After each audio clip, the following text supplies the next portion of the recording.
Hi, I'm Dr. Bertice Berry, and I need to tell you a story. I have a large family. Biologically, my family is large, but my human family is even larger. My brother George is my childhood best friend Tia's brother, and therefore he is my brother. He will fight you if you say that I'm not his sister. I'm not his real sister. Anyway, George, when we were growing up, we used to say we're hard because George terrorized us. George was going to college at Cheney State University. Cheney State University, it's not even called Cheney State anymore, it's called Cheney University.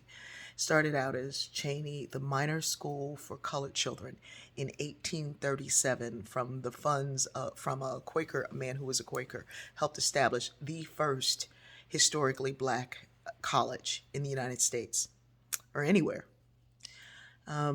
And George was going to college, and either his car broke down or something happened to his car.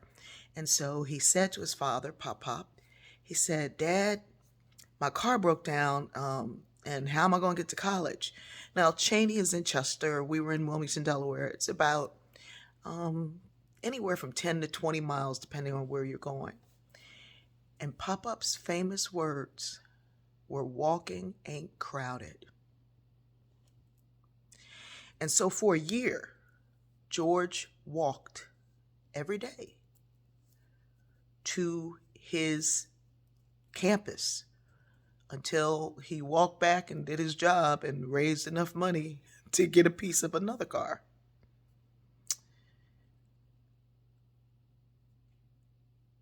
Education for Black folks in this nation has always been something that was highly coveted, highly desired, a wish in the middle of a night to be able to learn. The first thing newly freed Blacks did after the end of slavery, the so-called end of enslavement, was to educate themselves. Classrooms were filled with grandfathers and their grandsons and granddaughters and everybody in between. Education has always been important. Historically, Black colleges exist because Black people couldn't go to white colleges and institutions. They continue to exist because they are excellent, and also because going to school without Blackness as a stigma is something that every child should experience.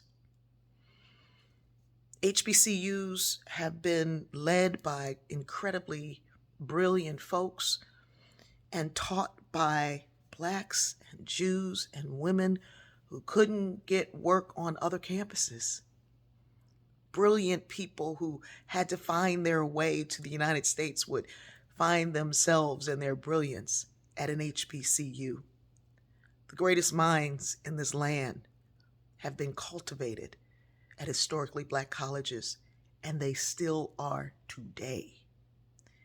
They exist because of their excellence, because in those places where people desire and strive for the best and know that walking ain't crowded, and you will do whatever it is to get an education. These are some of the most important places in the world. And yet yesterday, and for the past month, over 20 historically Black colleges and universities have been under bomb threat. In some cases, neo-Nazis have taken claim of these bomb threats. And the students on these campuses are now